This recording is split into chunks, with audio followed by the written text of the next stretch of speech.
Hi friends, so we've talked about the short run. We want to now move to the long run. In the long run, firms break even or earn normal profit.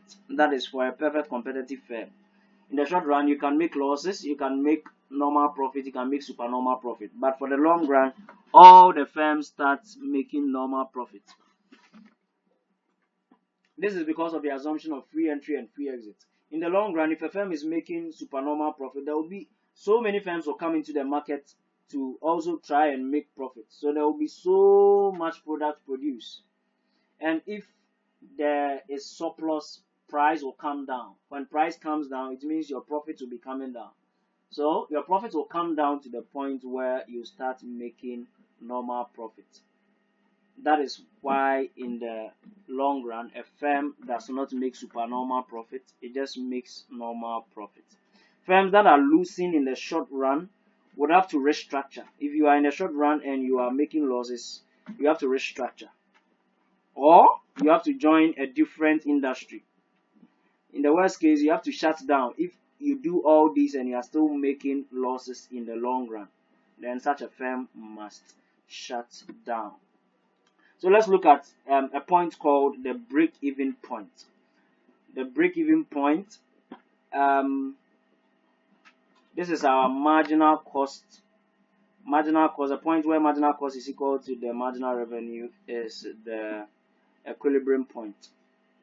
But the point where the average total cost is equal to the marginal revenue, which is the same as the average revenue, is called the break-even point.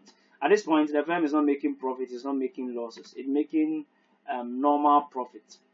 So when your average total cost is equal to your marginal revenue or your average revenue, it's called the break-even point. I believe it is very clear. This is for a perfect competitive firm. The profit is zero, the loss is zero. This is what every perfect competitive firm experiences in the long run. In the long run, they make only normal profits.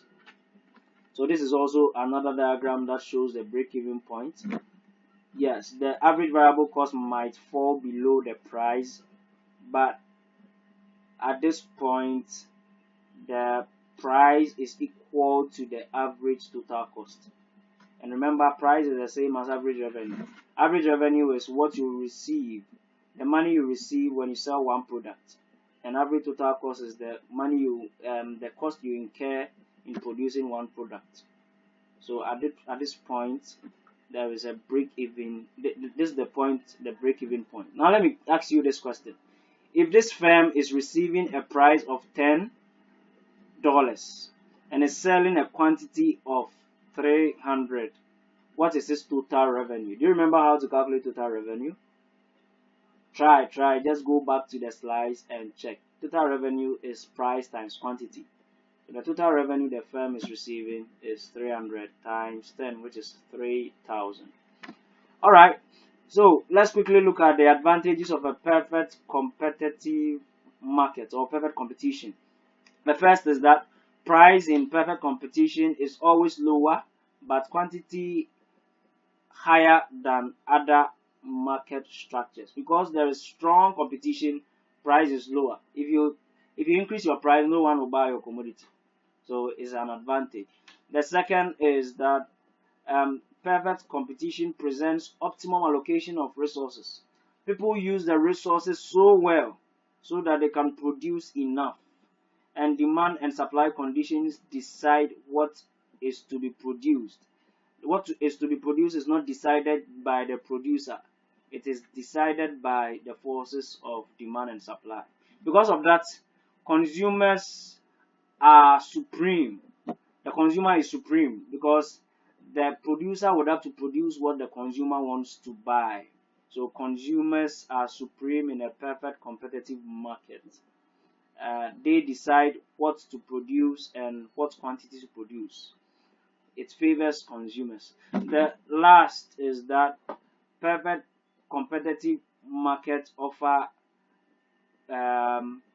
competitive conditions that leads to inventions and technical innovations. So if the market is very competitive, people will try to invent new products and that results in development of every economy.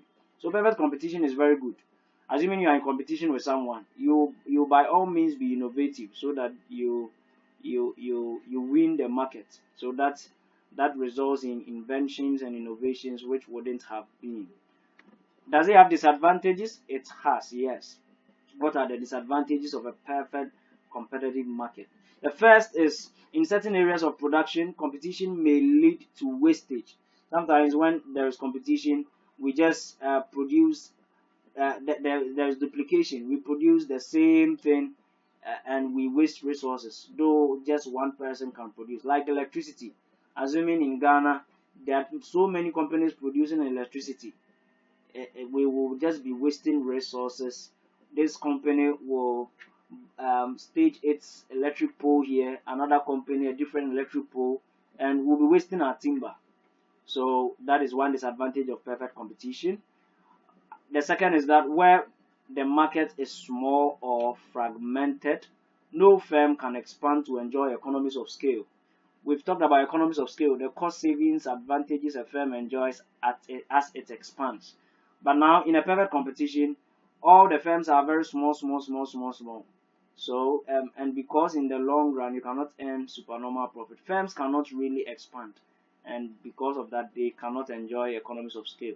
The third is, since in the long run, firms break even, it means that the firms are not capable of investing in research as their financial standing is low.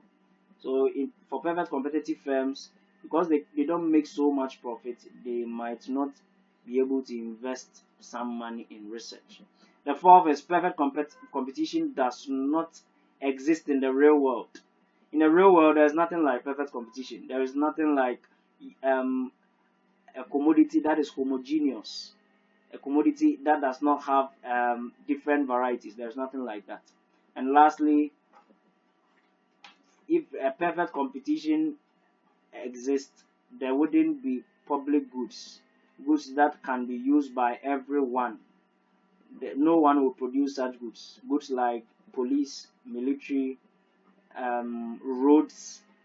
No one will produce them because people use them for free without paying for them. So perfect competition does not favor the production of public goods. Yes, so this is where we'll end. Thank you for your attention. Let's meet in our next class for some more on market structures. I'll stand by for your questions. I thank you for your attention. Bye bye.